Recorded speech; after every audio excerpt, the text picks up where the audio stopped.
Voilà. Donc, ça devrait commencer. Pas long.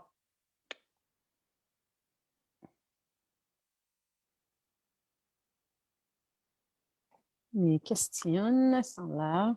C'est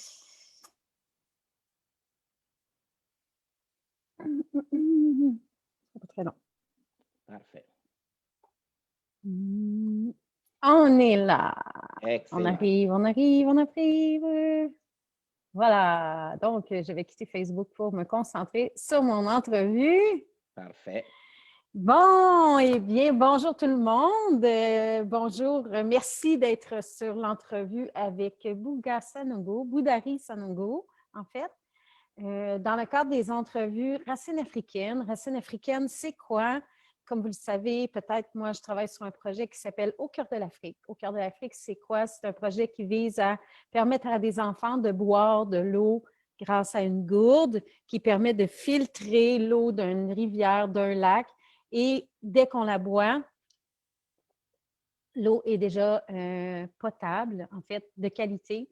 Ce qui fait qu'en 2019, j'ai eu l'honneur de me déposer dans le pays du Togo, qui est un pays de l'Ouest africain, dans une petite communauté qui s'appelle Gapézévé. Donc, si vous êtes sur le groupe Au cœur de l'Afrique, vous avez sûrement vu mes vidéos, mes photos qui sont vraiment extraordinaires. Et j'avais envie, avec ce projet-là, de faire découvrir l'Afrique sous un autre angle. Amener plus de gens qui sont, pas juste moi, puis Eric, qui partagent beaucoup sur le projet, mais des gens qui sont ici, peut-être en Europe, en Afrique, qui ont un amour de ce continent-là, puis un désir de transformer la réalité là-bas, dans une optique beaucoup sur le vivre ensemble. Parce que pour moi, c'est une de mes valeurs, apprendre à vivre ensemble avec nos différences. Parce qu'en fait, on est tous pareils. C'est juste qu'on a des différences au niveau de nos valeurs, de notre culture, de notre couleur. Mais dans nos racines, on est tous des humains qui vivent sur une terre, une planète qui s'appelle la Terre. Et plus on va apprendre à vivre ensemble, mais plus on a de chances que cette planète-là puisse rester un endroit vivable pour les futures générations. Donc, aujourd'hui, j'ai l'honneur d'accueillir Bouga Sanogo, qui est politicologue, qui est un agent de développement important au niveau de l'Afrique, malien d'origine, auteur et aussi membre fondateur du Festival Nuit d'Afrique de Montréal. Donc, bonjour Bouga, merci d'avoir accepté mon invitation. Bonjour Annie, comment que ça va? Ça va super bien. Ça paraît, hein, quand je parle de l'Afrique, j'ai comme une vibration assez élevée. Eh bien, c'est magnifique, c'est magnifique, c'est magnifique, c'est excellent.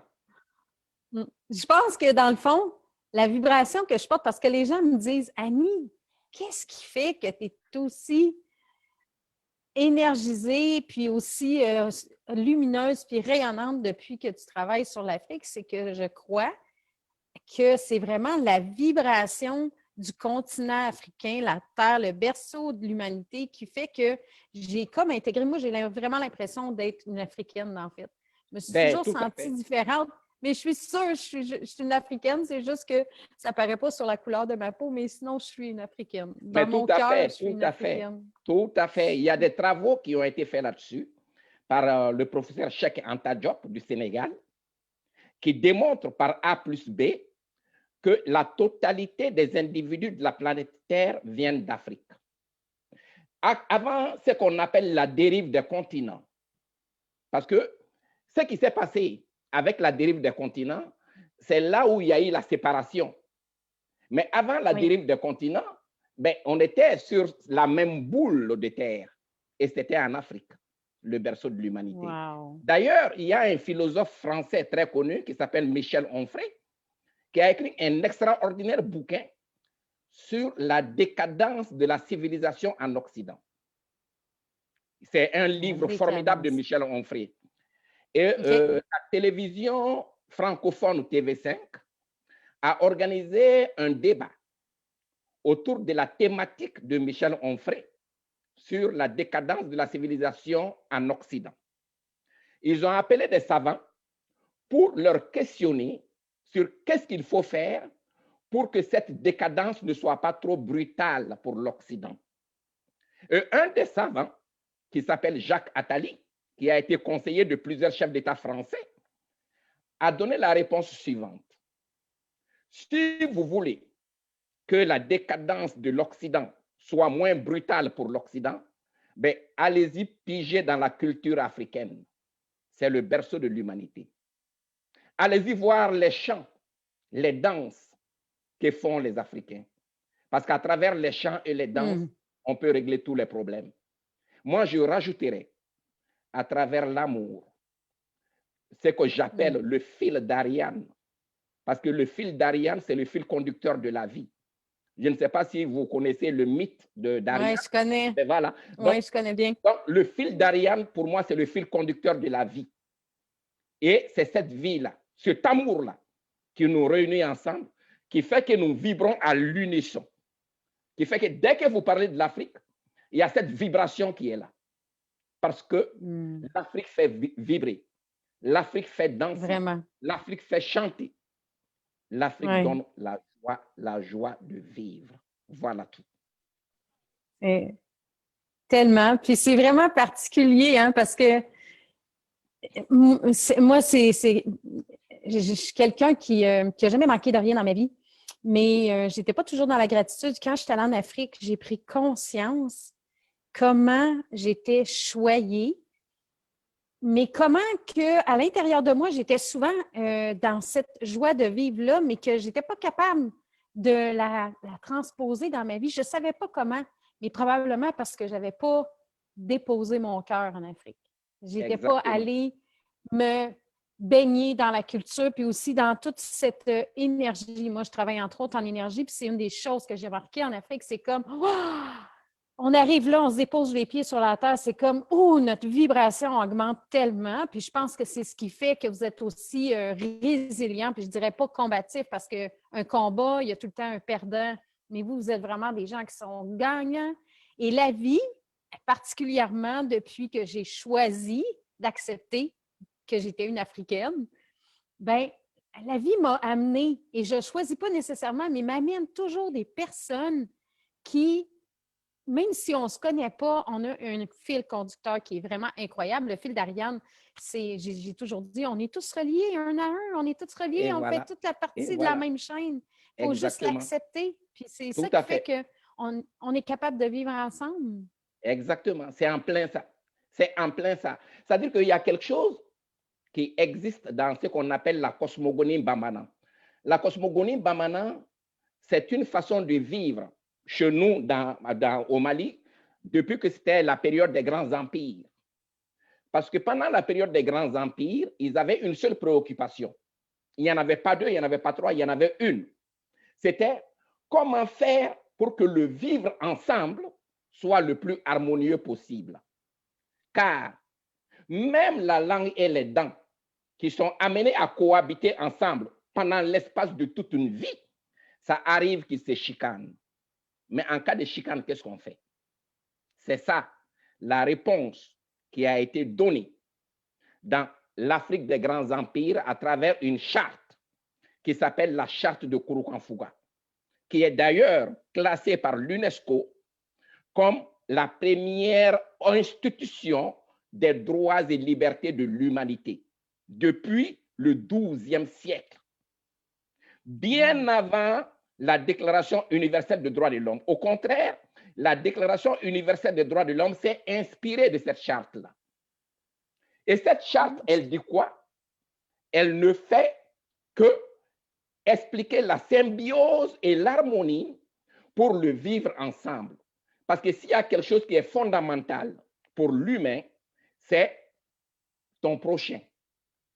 Comment faire pour que tu sois en symbiose avec ton prochain, avec l'autre? Parce que l'autre, tout en étant ton miroir, mais te permet de vivre ta plénitude. Parce que c'est à travers l'autre que tu es capable de te mirer et de te voir. Mais cet autre doit te permettre d'avoir ta propre plénitude. Et ta propre plénitude, tu ne peux l'avoir qu'à une seule condition. Et cette condition, il faudrait que tu sois sincère avec toi-même. Parce que tant aussi longtemps que tu n'es pas sincère avec toi-même, tu n'es pas en symbiose avec toi-même, c'est impossible d'être en symbiose avec l'autre. Voilà des réalités que nous avons depuis l'Antiquité en Afrique. Et nous avons toujours vécu comme ça. Et ces réalités-là sont là, ces réalités-là existent. Je dis toujours, la flamme de la vie qui a commencé en Afrique, cette flamme-là, elle existe, elle vibre, elle brille. Et n'importe qui veut danser à la lumière de cette flamme a le droit de le faire, parce que nous sommes tous les enfants de la terre. Voilà. C'est tellement beau. J'aime ça entendre un politicologue parler comme ça. Je trouve que c'est très inspirant. Merci beaucoup. Ça me parle beaucoup.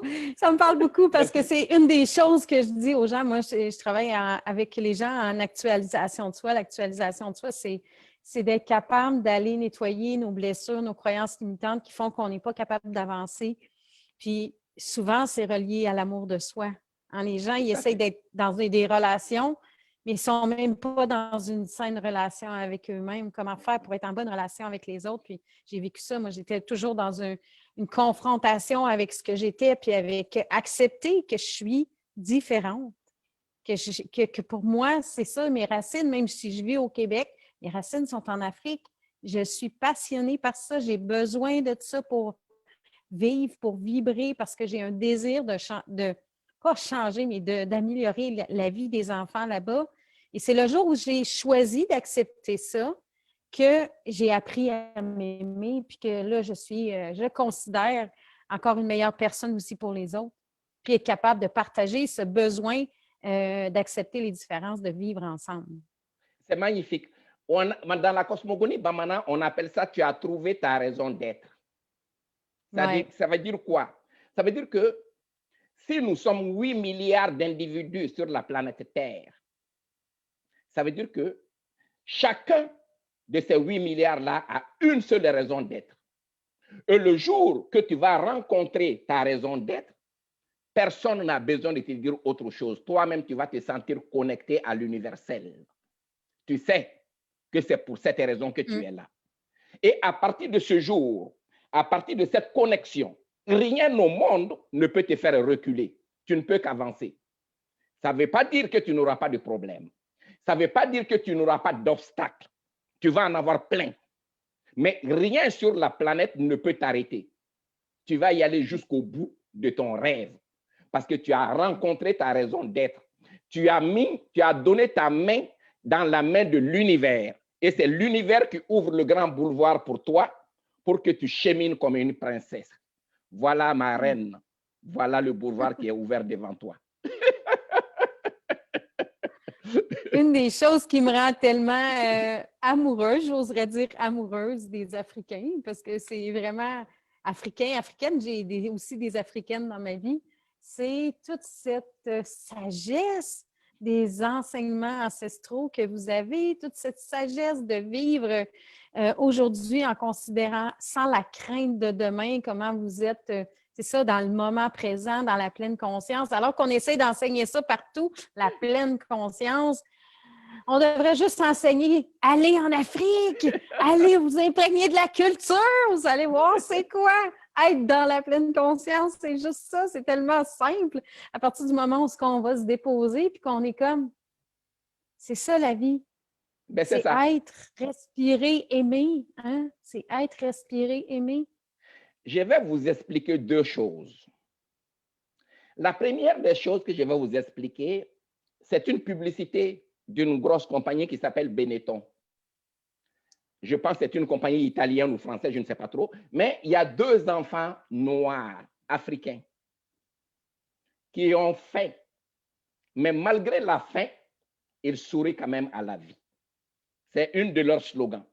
Malgré qu'ils n'ont rien, malgré qu'ils ont faim, ils sourient quand même à la vie. Ça, c'est un premier concept qui explique que ce n'est pas parce qu'on a le ventre vide, ce n'est pas parce qu'on a faim que la vie n'est pas belle. La vie, elle est belle, même si on a faim, même si on n'a pas à manger, il faut quand même sourire avec la vie. Ça, c'est la première des choses. Une deuxième chose que je vais vous expliquer, c'est que pour ceux qui sont croyants, si Dieu nous a créés, nous les humains, pour bien vivre sur notre terre, qui est la terre de Dieu, et qu'il donne un secret, le secret, il ne peut le donner qu'à ses premiers enfants. Donc, si Dieu a donné un secret, le secret ne peut être qu'en Afrique. Donc, si nous avons besoin de trouver le secret du vivre ensemble, ben, je suis d'accord avec vous, avec toi, retournons en Afrique et trouvons ensemble le secret parce qu'il existe. Je viens de dire que la flamme, elle n'est pas éteinte. La flamme est allumée. N'importe qui a le droit de danser à cette flamme-là. Donc, dans la cosmogonie Bamana, on appelle ça le serment du Mandé, Mandin Kalikan. Ça veut dire que les initiateurs de l'empire du Manding ont pris un serment entre eux pour faire en sorte que la lumière de l'univers soit capable d'éclairer la totalité des individus. Voilà le serment du Mandé. Voilà. C'est ce qu'on appelle Mandin Kalikan. Voilà. C'est les deux choses que je voulais vous expliquer. Je veux revenir sur le fait que tu as mentionné un enfant qui a faim. Moi, c'est la première image que j'ai vue. C'est drôle parce que juste à côté de moi, j'ai une vieille lampe antique de chez mes parents. Puis j'ai toujours dit, jamais je vais la donner, cette lampe-là, parce que je me souviens que la première fois que j'ai vu un Africain, c'était à la télévision. C'était des enfants, je pense que c'était peut-être une émission de Vision mondiale ou peu importe, je ne me souviens pas, UNICEF. Quand on était jeunes, c'était beaucoup ces organismes-là qu'on voyait. Il y avait des enfants, puis on voyait beaucoup de mouches parce que c'était beaucoup principalement en Éthiopie qu'on voyait. C'était surtout cette région-là qu'on voyait dans les émissions. Puis les enfants, on voyait qu'ils avaient faim, puis ils nous exprimaient que les enfants avaient faim, mais il y avait un regard, une lumière dans leurs yeux que j'ai jamais vue ailleurs qu'en Afrique, en fait. Puis je la vois dans les yeux de mes amis, puis de mes frères et sœurs en Afrique. Et cette lampe-là qui est à côté de moi m'éclaire le soir quand je veux lire. Je me suis promis de jamais la donner parce que c'était la lampe que je frottais, que je nettoyais chez nous quand l'émission à la télévision, je l'ai vue, puis il y avait des enfants. Et ça me rappelle toujours que quand tu veux avoir la lumière, c'est de regarder le regard d'un enfant africain, de te rappeler, quand tu as envie de te plaindre de tes problèmes, prends le temps de regarder ce qui se fait ailleurs. Tu vas voir que tu vas dédramatiser ta situation parce que c'est jamais aussi triste que ce qui se passe en Afrique, en fait. C'est un des sujets dont on voulait parler aujourd'hui, la pauvreté, la famine aussi, mais la pauvreté fait qu'il y a de la famine aussi, là. Donc, j'avais envie de t'entendre à ce sujet-là, que tu puisses me parler de ta vision, parce que tu es malien, mais comme tu me disais, ce qui s'applique au Mali s'applique aussi dans les pays comme le Togo, les pays français en Afrique où toi tu travailles. Donc, j'avais envie de t'entendre. Puis, plus je t'entends parler, bien, plus je suis curieuse parce que c'est vraiment, c'est un discours qui est, ton partage sort des sentiers battus des gens qui étudient la politique. Ben, j'ai peut-être un petit préjugé, croyance limitante, mais de ce que j'ai entendu, de ce qu'on entend de la politique ici au Québec, c'est vraiment pas la même réalité, hein, on s'entend. C'est rare qu'on va entendre parler de spiritualité quand on écoute les nouvelles. C'est clair. Donc, je suis vraiment intéressée d'entendre ton idée, ton point de vue à ce sujet-là. Je m'excuse, je vais me moucher parce que j'étais un petit peu émotive. Il n'y a pas de problème. Il y a un livre que j'ai écrit en 2018. Le titre de mon livre, c'est « Comment sortir de la pauvreté, l'état du Mali et son peuple ». La thèse de mon livre est que la pauvreté, au niveau de la géopolitique mondiale, au niveau de la géopolitique de notre planète Terre, est une construction. Ça veut dire quoi? Ça veut dire que depuis la Deuxième Guerre mondiale, il y a eu une conférence qui s'appelle la conférence de Yalta. Pendant cette conférence de Yalta, les vainqueurs de la guerre ont pris une décision sur l'orientation de l'économie de la planète Terre. Et cette orientation de l'économie de la planète Terre était structurée autour de l'or. Ils appellent ça le système de l'étalon or. Les États qui ont colonisé des pays comme le Mali n'ont pas un seul gramme d'or dans leur sous-sol. Ils en ont 0. Et ils se sont dit, ben c'est parfait, on va y aller avec ce système économique parce que nous avons nos colonies, on va aller prendre leur or gratuitement. Et depuis 1945 jusqu'en 2021, là où je vous parle, ils sont en train d'exploiter l'or du Mali gratuitement. Et c'est là-dessus qu'ils sont en train de faire leur fortune. Alors donc, le système de l'économie monde fabrique la pauvreté parce que la pauvreté, c'est une grande business. Il n'y a pas plus grande business que la pauvreté. Parce que sur la thématique de la pauvreté, beaucoup d'États puissants sont devenus des grandes puissances. Et la chance que nous, les Africains, nous avons avec le Canada, la chance que nous avons est que le Canada n'est pas un pays colonial. Donc, nous pouvons, en tant qu'Africains, nous donner la main aux Canadiennes et aux Canadiens, aux Québécoises et aux Québécois. D'ailleurs, entre parenthèses, vous avez parlé de la coopérative de solidarité avec l'Afrique francophone. Cette coopérative de solidarité, l'idée m'est venue après la rencontre d'une brave Québécoise qui a toujours travaillé dans le domaine des coopératives.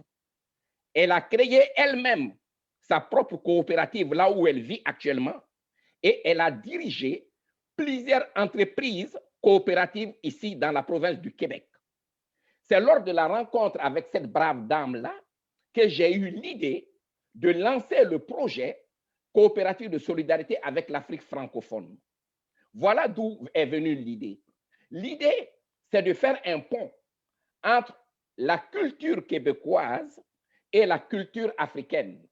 Parce que j'ai l'intime conviction que les deux cultures se retrouvent à un certain point. Mais le point sur lequel les deux cultures se retrouvent, je n'ai pas le monopole de la connaissance pour les déterminer. C'est pour cette raison l'idée de la coopérative, afin que chacun puisse venir avec sa lumière, chacun puisse venir avec sa contribution. Ce qui permet à votre lampe que vous êtes en train de garder actuellement, cette lampe-là va vous permettre de rendre l'invisible visible. Parce que c'est ça le rôle. C'est de rendre l'invisible visible.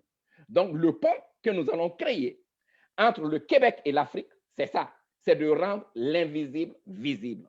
Voilà là où on se retrouve dans la symphonie des cœurs. Voilà. En fait, oui, vraiment. Hein? Puis c'est ça que j'essaie de faire découvrir aussi à travers le projet Au cœur de l'Afrique. Au cœur de l'Afrique, ça aide des gens en Afrique, évidemment, au Togo, des enfants et des familles. Puis là, cette année, au mois d'août, je pars avec un groupe pour être capable d'aller rénover un bâtiment médical. Puis dans chacune de mes actions, ce que j'essaie de faire, c'est de faire prendre conscience aux gens de ce qu'on vit ici, mais aussi de ce qui se passe dans le réel là-bas, dans le réel de la vie, mais aussi dans le réel de ce que sont les Africains. Parce que parfois, évidemment, on entend toutes sortes de choses. Hein? Il y a autant des gens qui... Parce que moi, par exemple, quand j'ai choisi de partir en Afrique, j'ai choisi que je partais toute seule. On m'a parlé beaucoup des enlèvements au Burkina Faso, de ce qui se passait en Afrique du Sud, de ce qui se passe à telle place, de ce qui se passe à telle place. Mais ça, il y en a partout. Il y en a à Montréal, il y en a à Québec, il y en a partout. Si on s'attarde tout le temps à ce qui ne va pas bien, ça n'ira pas bien. Moi, j'ai choisi de m'attarder à ce que je vois dans les yeux puis dans les actions des Africains, dans juste leur façon de savoir apprécier la vie, de juste être là aujourd'hui puis de se dire, bien, aujourd'hui, ça va bien, même si ça ne va pas bien. Parce que je suis en vie. J'ai la chance d'être là. Hein? Tout à fait. La chance d'être là. Tout à Mais fait. dans mes actions, mon désir, c'est justement de permettent à des gens de prendre tellement conscience de ça qu'ils ont envie de dire, ben oui, j'y vais. Moi, je veux faire partie du changement. J'ai envie de contribuer à un vivre ensemble différent. Excusez, je vais juste aller fermer une petite note qu'il y avait dans mon ordi. J'ai envie de contribuer à ça, mieux vivre ensemble, créer un nouveau monde, en fait, le nouveau monde qui est en train de se développer à travers ce qu'on est en train de vivre. C'est ça qui, pour moi, est... est-ce que c'est votre téléphone ou c'est le mien qui sonne? Non, ce n'est pas le mien. Mon téléphone ne sonne pas. C'est bizarre. En tout cas, je vais juste aller voir. Ça se peut. Attendez. Oui, je crois que j'ai non, c'est moi. OK, je le ferme. OK. Excusez-moi, je vous reviens. Je suis en onde. Merci de respecter. Okay. Excusez-moi. Excusez-moi, c'est la compagnie qui m'appelle. OK, c'est pas grave. Ça nous a comme un peu sorti de notre sujet, là, mais on va revenir. C'est pas grave, on va se retrouver. On se ramène. Je m'excuse, hein, c'est ça. Pas de quoi. C'est ça, en ce moment, moi, j'ai choisi que je voulais aider l'Afrique. J'ai choisi que je voulais aider des gens en Afrique. J'ai choisi que je voulais aider. Puis ça va probablement être pour ça qu'on va rentrer dans le sujet qui s'en vient. J'ai choisi que je voulais aider des enfants. Mais pour ça, il a fallu que moi, j'accepte de transformer ma pensée. Ma pensée sur l'abondance, la prospérité.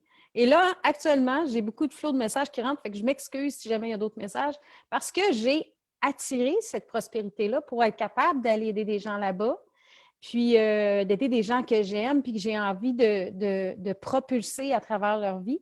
Et j'ai envie, je pense que ce serait intéressant qu'on entende ton point de vue justement sur, avec tout ce qu'on vit actuellement au niveau de la crise, comment penses-tu que ça va...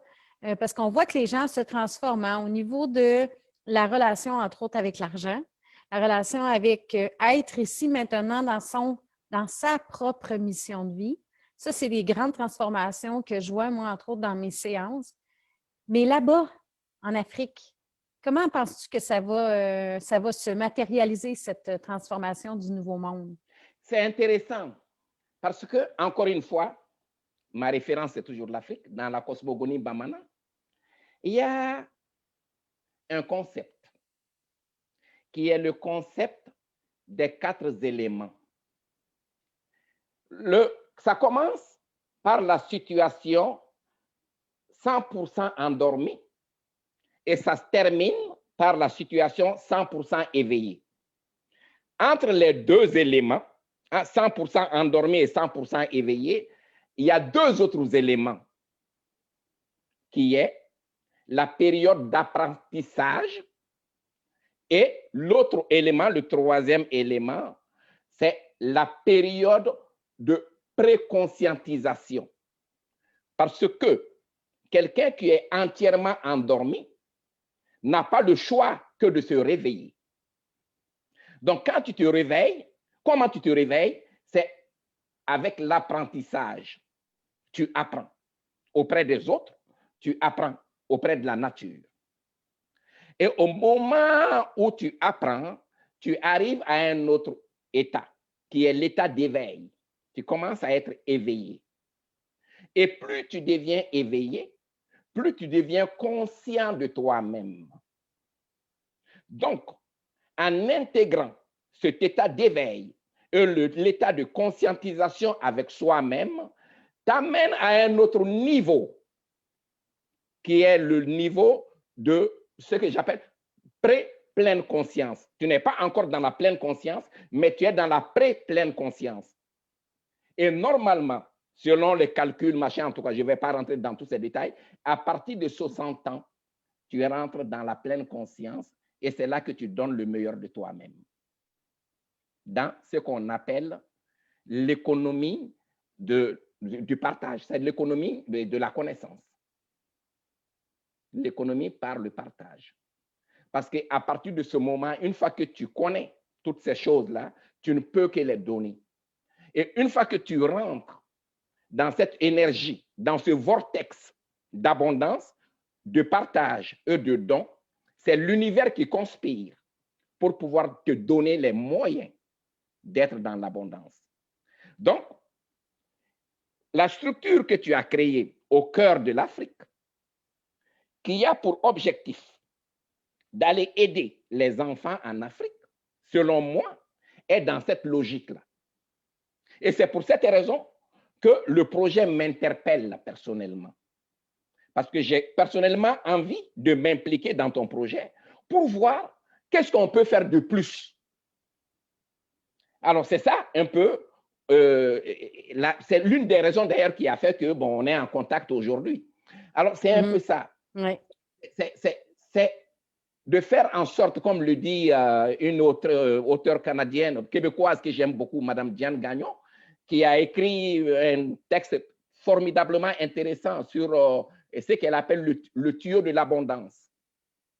Donc, pour que le tuyau de l'abondance s'ouvre, ben, on a besoin nous-mêmes de nous ouvrir. En grosso modo, c'est ça. Donc, c'est un peu ça. Et à travers la pleine conscience, le tuyau de l'abondance ne sera jamais bouché. C'est un peu ça le concept. Voilà. Puis, tu mentionnais que c'est à partir de 60 ans, mais une autre fois, quand on en a parlé, tu m'as justement parlé de ça, puis je trouvais ça intéressant, ce que tu m'as dit à ce sujet-là, qu'il y avait des gens que c'était avant 60 ans, hein, l'âge, c'est relatif, hein, il y a des gens qui c'est comme plus tôt, puis il y a des gens qui sont dans un éveil de conscience quand même assez rapidement, qui savent qu'ils sont là pour transformer, changer quelque chose, hein. Est-ce que tu penses, puis là, je vais te poser une question que je ne t'ai même pas envoyée parce que ça vient, parce qu'on a discuté un peu de ce qu'on voulait faire comme entrevue, hein, pour que ça se tienne. Mais là, il y a quelque chose qui monte au niveau des vies antérieures et tout. Parce que si on dit comme 60 ans, qu'est-ce qui fait qu'une personne, peut-être dans la vingtaine, trentaine, va vraiment être éveillée plus rapidement que des gens de son âge? Est-ce que tu penses que c'est en lien justement avec le bagage karmique? Est-ce que c'est en lien avec... c'est quoi ta philosophie là-dessus? Je suis curieuse. Alors, quand je parle de 60 ans, je ne parle pas de 60 années académiques. Ce n'est pas 1 plus 1 plus 2, ce n'est pas de cela que je parle.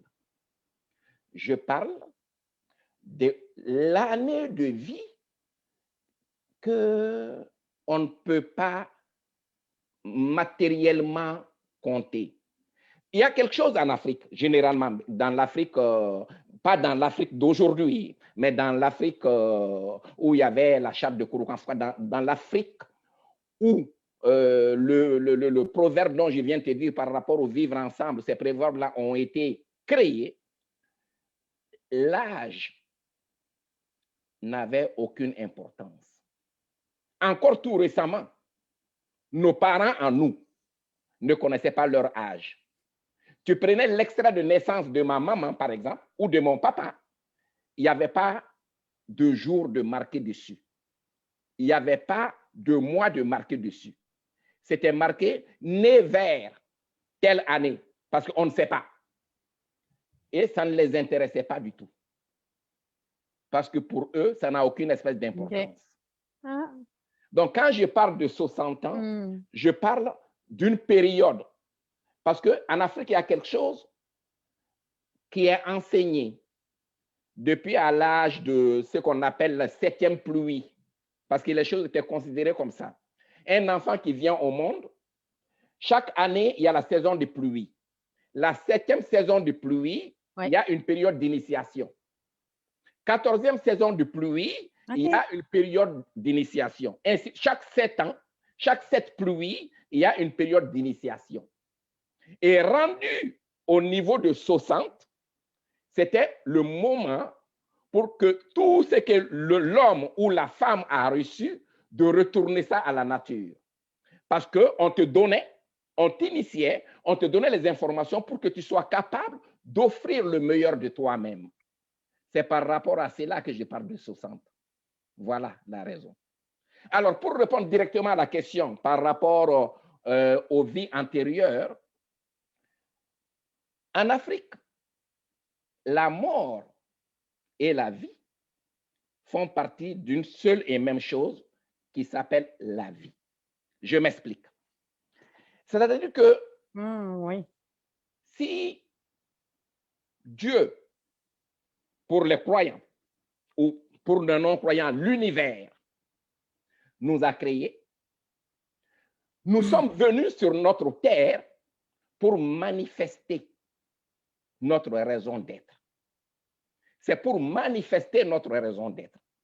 Mais nous sommes venus à partir de quelque chose. Et c'est quelque chose qui s'appelle l'âme immortelle. Parce que notre âme n'est pas mortelle. Mais sauf que l'âme s'intègre dans le corps biologique pour venir manifester la raison d'être du corps biologique. Et il y a plein d'exemples de vie comme ça. Les Gandhi, les Mandela, ainsi de suite, ça finit pas. C'est des humains comme ça qui sont venus nous enseigner des éléments incontournables de la vie, qui ont été les porte-flambeaux des standards de l'existence. Alors donc, une fois que tu atteins ces niveaux de connaissance, tu rentres dans ce qu'on appelle, ce que j'ai dit de Jeanne Gagnon tout de suite, dans le tuyau de l'abondance. Tu ne peux qu'offrir. Et plus tu donnes, plus l'univers conspire afin que tu sois capable de donner. Il n'y a rien à faire. Tu ne peux que suivre ton chemin. Nous sommes venus pour découvrir notre raison d'être. C'est pour ça que j'ai dit que tu as trouvé ta raison d'être. Voilà. Ce qui me fait sourire, c'est vraiment drôle parce que ce que tu me dis, quand j'ai des moments où dans mon projet, parce que j'ai commencé en 2019, mais c'est sûr que j'ai connu des obstacles, hein? On s'entend? Puis quand j'ai des obstacles, depuis que je suis allée en Afrique, ben, j'envoie toujours un message à mes amis. Ça ne va pas comme je veux, je suis stressée. Puis là, ils sont là. Annie, sois dans la confiance.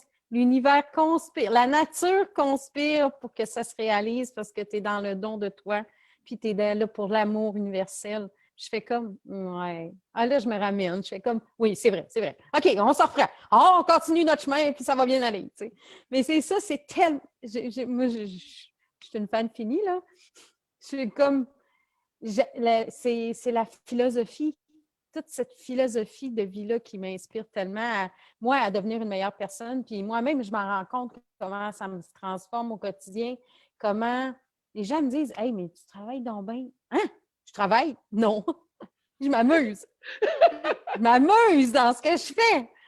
Les gens me disent « Comment tu fais pour driver 2 projets? » Parce que je suis comme dans 2 projets pour l'Afrique en ce moment au cœur de l'Afrique, mais un autre projet pour l'année prochaine que les gens ne connaissent pas encore sur la faim, manger, comment pour moi c'est important. Je suis une épicurienne, fait que manger, c'est vraiment important, puis je veux que les enfants puissent manger. Donc, je travaille sur 2 gros projets de front, puis en plus de mes clients, là, tout le monde sont là. Comment tu fais pour trouver l'énergie? Je travaille pas. Je fais juste faire ce que j'ai à faire. Je suis juste passionnée par ce que je fais, puis c'est pour ça que je n'ai comme pas l'impression que je suis fatiguée. Le soir même, il faut que je me dise, des fois, c'est mon chum qui travaille de nuit qui m'envoie un message, bonne nuit. Je fais comme, oh! Il dit, mais à couche tard. Je fais comme, oh oui, c'est vrai, il faudrait que j'aille me coucher. Il est comme quasiment 2 heures du matin, tu sais. Parce que quand on est drivé par ce qu'on doit faire, ça, pourquoi on est ici, puis qu'on veut faire, en fait, plus ce qu'on veut vraiment faire, ce que notre âme a choisi de venir faire, hey, les projets, donne-en, tu n'as pas besoin. Tu vas toujours avoir l'énergie pour le faire si tu es aligné sur ton cœur.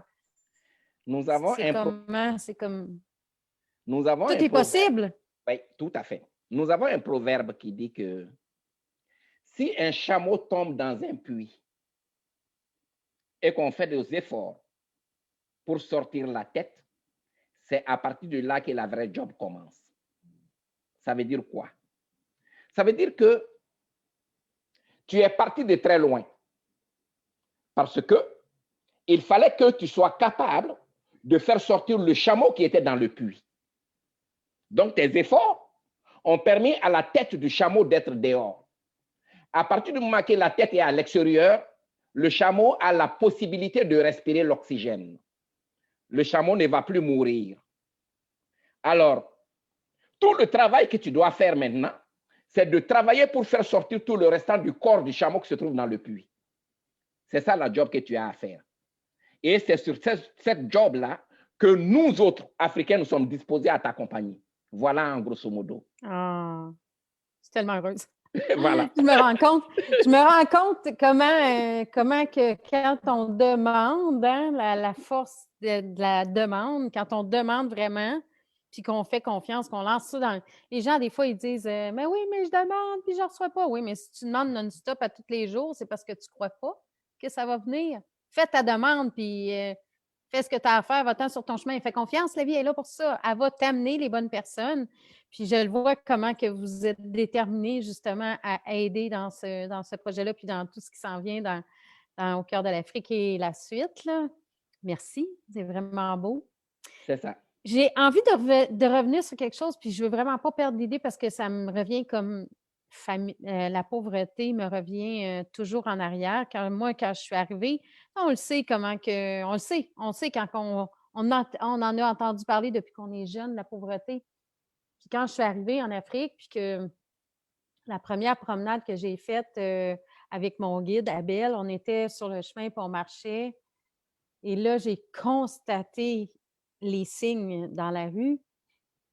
J'étais tiraillée dans mes émotions entre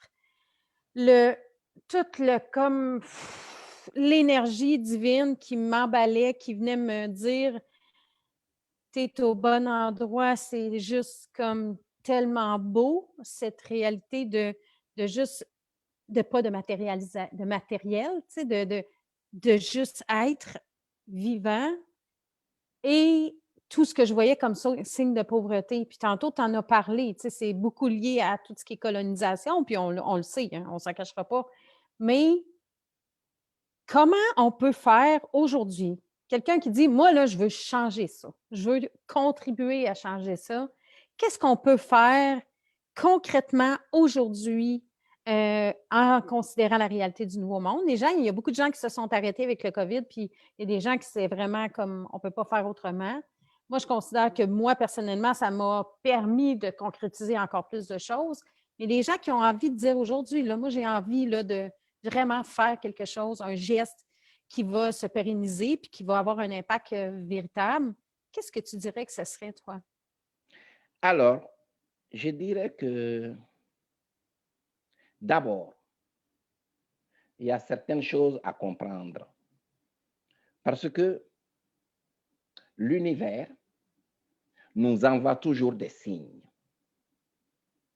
L'univers nous envoie toujours des signes. Et le dernier signe que l'univers nous a envoyé, c'est ce fameux coronavirus. Pour moi, c'est un signe que l'univers nous envoie et je pense que Boukhar Diouf a expliqué cela beaucoup mieux que moi à travers son concept des virus et des bactéries, ceux qui veulent tout et avoir comment les virus les attaquent. C'est une des chroniques de Boukhar Diouf. Donc, pour moi, c'est ça, la réalité. Alors donc, pour faire face à ce genre de situation, je pense que nous avons besoin de certaines choses. Et l'une des choses que nous avons le plus besoin, c'est notre capacité de libérer notre propre cerveau de ce qu'on appelle l'impuissance apprise. Parce que un des problèmes que nous avons en Afrique, c'est justement ce problème d'impuissance apprise. La pauvreté que tu as expliquée et qui est visible partout en Afrique, c'est que les gens s'y pensent qu'ils ne sont pas capables de se sortir par eux-mêmes de leur situation dramatique. Je suis d'accord, la situation est dramatique, mais j'ai l'intime conviction que les Africains sont capables de se sortir eux-mêmes de cette situation dramatique. Mais pour cela, on a besoin de quoi? On a besoin de ce qu'on appelle la lampe que tu as chez toi. Cette lampe-là va aider à comprendre. Il y a un proverbe chinois qui dit que avant de donner tous les jours du poisson à quelqu'un, il faut l'apprendre à pêcher. Oui. Alors donc. Ah, c'est chinois, ça? Oui, c'est chinois. Je pensais que c'était africain. Non, c'est chinois. Je pensais que c'était africain. Ben, universellement, c'est reconnu comme un proverbe chinois. Et je l'accepte comme proverbe parce que ça ne me dérange pas du tout. Comme je te dis, l'humanité vient de l'Afrique. Ça, c'était le début. Je vais pas revenir. C'est ça. Alors donc, c'est ça. il faudrait que la personne qui doit aller pêcher comprenne déjà que le poisson existe. Parce que ce qui arrive de nos jours, la réalité d'aujourd'hui, est que les fonds de mer sont raclés. Quand tu sors à Dakar pour aller à la pêche, mais il n'y a plus de poissons. En Mauritanie, ils commencent à avoir les mêmes problèmes. Parce que les dirigeants ont pris 10 millions, 15 millions de dollars pour donner des autorisations à des usines de pêche. Et ces bateaux-usines viennent racler les fonds marins et s'en vont avec tout. Mais bref, ce que nous avons besoin, ce qu'il faut faire concrètement, c'est de permettre à l'enfant qui a soif, à l'enfant qui a faim, de réaliser que l'eau dont il a besoin est tout près de lui. Je vais raconter rapidement une histoire sur le roi Salomon. Le roi Salomon, à un moment donné, a pensé que lui, il était Dieu, tellement il avait un pouvoir. Parce qu'il avait le pouvoir de diriger même la direction du vent. Alors donc, quand il a pensé qu'il était Dieu, Dieu lui a enseigné une leçon. Donc, pour faire une histoire courte, la leçon de l'histoire que Dieu a montrée au roi Salomon est que tu voulais être riche. L'homme voulait être riche et chaque jour, il priait Dieu pour avoir de l'argent. Mais son tapis de prière, il mettait son tapis de prière sur un truc d'or. C'est-à-dire que sur la terre, mais tu creuses cette terre-là, 50 cm, il y a de l'or là-dedans. Mais Dieu ne lui a pas montré l'or. Il est en train de prier pour être riche. Donc, c'est ça, c'est de permettre aux individus que l'or dont ils ont besoin, cet or-là se trouve dans leurs mains. Il ne faut pas qu'ils aillent chercher ailleurs. Ils n'ont pas besoin de prendre des pirogues pour se faire tuer dans les ports en Italie, je ne sais pas trop, dans les océans, machin. Ils n'ont pas besoin. Ils n'ont plus besoin de ça. C'est un peu ça le travail, à mon avis, qui peut être fait.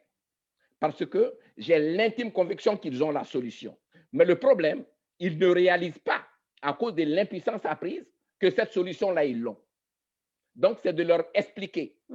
C'est vrai que l'univers a fermé la porte de la richesse, mais l'univers n'a jamais fermé la fenêtre. Et la fenêtre est toujours ouverte. Arrêtez de regarder la porte fermée. Cherchez la fenêtre qui est ouverte. Voilà un peu ce qu'on peut leur enseigner.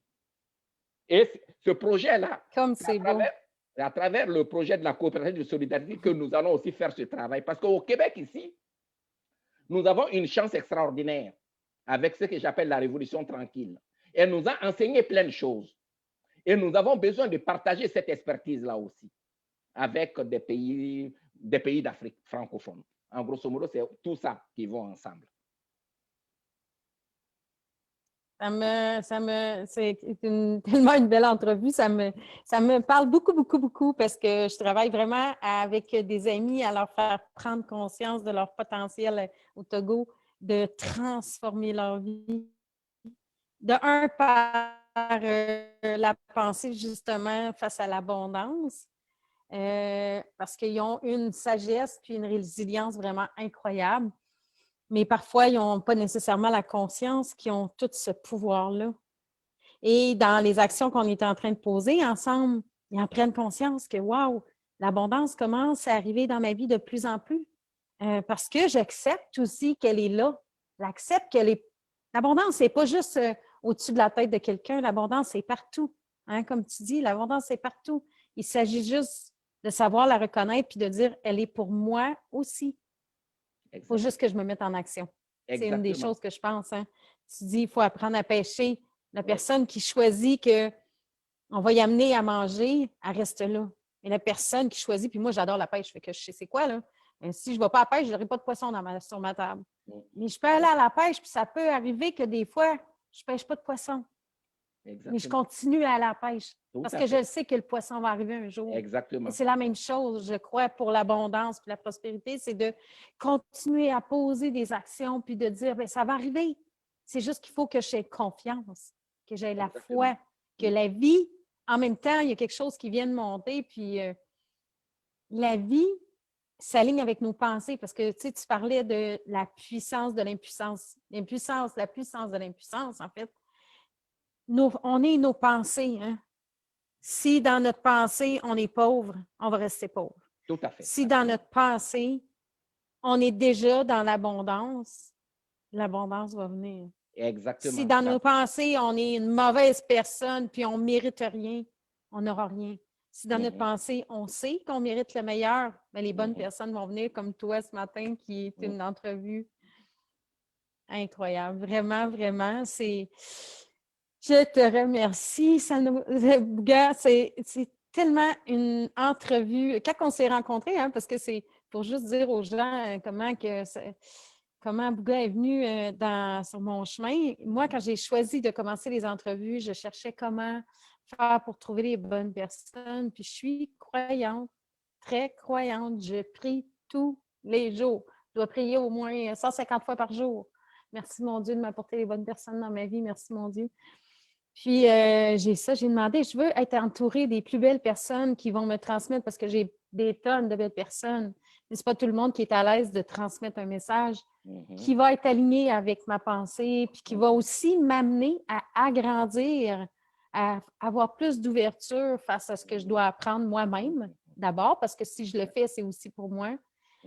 Puis, Bouga m'a contacté pour me dire, j'ai vu ton projet, ça m'intéresse vraiment, je veux voir comment je pourrais contribuer. Puis, tout à fait. On a commencé à échanger, puis j'ai dit, avec ton bagage, il n'y a rien de plus merveilleux qu'une entrevue pour faire découvrir ce que tu es, puis permettre aux auditeurs de grandir à travers ton enseignement. Là. Exactement. C'est donc, ça. Il y a un autre proverbe. Je t'ai dit environ 1 heure. Je vais te laisser terminer, dire qu'est-ce que tu veux. Il y a un proverbe. J'adore. Il dit que pour sortir de la pauvreté et conquérir le monde et l'univers, ça prend une seule et unique chose. La chose que ça prend, c'est un excellent cerveau qui est capable de s'harmoniser dans le concept de l'économie par la connaissance. Donc, nous avons besoin de quoi? Nous avons besoin de stimuler notre connaissance de la vie et de la nature.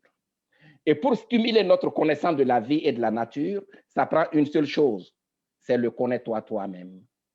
Ce n'est que ça. Ce n'est que ça. C'est aussi simple que ça. Parce que plus on se connaît soi-même, plus l'univers nous ouvre le boulevard. L'univers ne peut pas nous donner l'abondance tant que nous n'avons pas atteint ce point de nous connaître nous-mêmes. Et le meilleur moyen, le meilleur chemin pour se connaître soi-même, encore une fois, c'est d'être sincère avec soi-même. Sans cette sincérité avec soi-même, ben, on va toujours penser que la solution doit venir d'ailleurs, pendant que la solution se trouve dans nos mains. Voilà ce que j'ai à dire pour la conclusion, ma chère. Ah, merci. Pas de quoi. Merci. Puis moi j'ajouterais qu'un des bons exercices pour se connaître soi-même, c'est de prendre le temps d'aller connaître la nature, connaître la planète sur laquelle on a choisi de s'incarner, de se connecter avec la nature. Puis un de mes exercices que j'adore, moi je vais t'amener une image. Moi, je n'ai pas de proverbe, je ne suis pas bonne là-dedans, mais je m'inspire de vos proverbes. Moi, je suis plus dans les visions. Moi, je me connecte toujours avec un arbre au sommet de la montagne ici chez nous. Puis chaque fois que je me connecte, je dis qu'est-ce que j'ai besoin d'apprendre aujourd'hui de ton enseignement. Puis tout au long de mon projet, souvent je faisais des méditations puis qui amenaient des réponses. Et une fois, je me suis connectée à une vision qui était vraiment extraordinaire. J'étais assis au sommet d'un baobab. Oh, wow! Intéressant. J'étais assis là, paisiblement, avec toute la confiance, mais surtout beaucoup d'amour de tout ce que ça m'apporte à vivre, cette expérience-là à travers l'Afrique. Et ma tête tournait tout autour de mon corps. Ma tête tournait sans résistance. Et c'est ce que j'ai retenu, de ne pas être dans la résistance. D'accepter le chemin, qu'il y a des cailloux des fois, les mettre dans nos poches, puis puis de se souvenir que c'est ça qui nous permet d'avancer. Et ma tête tournait pour regarder tout le beau travail qu'on peut faire ensemble en Afrique. Et quand je suis revenue à moi, j'ai compris que le baobab allait transformer ma vie. Number one. Et je vais partager parce que ça fait partie d'Au cœur de l'Afrique. Oui. Cette semaine, j'ai lancé la campagne de financement pour la mission de cette année. OK. La mission cette année, j'ai choisi d'aller rénover un bâtiment médical, un petit centre médical à Gapé-Pédi, qui est dans la région de Gapé-Zévé. Pourquoi j'ai choisi ça? C'est que moi, j'ai eu ma fille à 34 semaines, puis j'ai eu la chance d'avoir des conditions de soins de santé qui étaient favorables, qui ont permis que ma fille est là aujourd'hui. Je suis grand-maman. Je vais être encore une deuxième fois grand-maman, puis je suis encore là. Et en 2013, en 2009, en fait, j'ai eu un cancer. Et sans ça, je ne serais pas là si je n'avais pas eu des bons soins de santé. Si bien que je me suis dit, le premier projet sur lequel je veux travailler, c'est les soins de santé en Afrique. Le projet Mission 2021, en fait, le premier, c'était sur Au cœur de l'Afrique, mais là, c'est la suite. C'est Au cœur de l'Afrique, phase 2. On va aller rénover le bâtiment pour que les gens puissent retrouver leur dignité. Il n'y a pas de toilette dans le centre médical. Le matériel médical, il fait pitié. Le bâtiment fait pitié. Et moi, je veux reconnaître aussi l'effort du Canada parce que c'est un bâtiment qui a été construit par le Canada. Donc, pour moi, c'était comme dire, je suis canadienne, je vais soutenir mon pays dans ce qu'il a fait, donner de l'amour à ce qu'il a déjà fait. Et là, on a lancé la campagne File tu bof hier. Et on a lancé le nouveau logo qui est un baobab. Magnifique. L'arbre de vie. Il y a un proverbe africain qui dit que pour trouver sa raison d'être, il faut plonger notre regard dans le foisonnement du vivant pour aller trouver nos ancêtres, les baobabs. Wow! Voilà. C'est hot, hein? Voilà.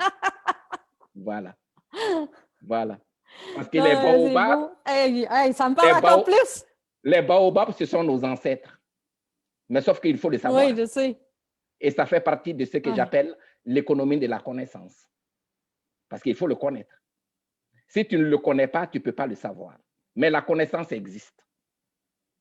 La connaissance existe.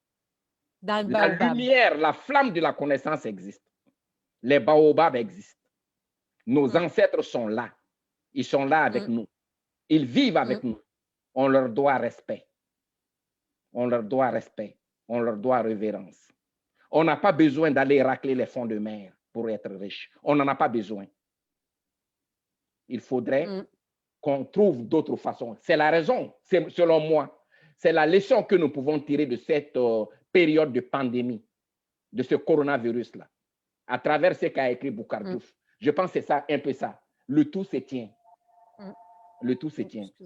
Donc, on doit rester à cela. Voilà. Oui. Et excusez, le téléphone sonne, mais il est en haut, il n'y a pas de problème. Dans le fond, quand tu parles de la flamme, la dernière chose que j'ajouterais, parce que je vais juste parler du baobab après, mais la flamme, pour moi, c'est ce qu'il y a dans le centre de la flamme de cette lumière-là, c'est l'amour inconditionnel. Exact. C'est l'amour inconditionnel. Tout à fait.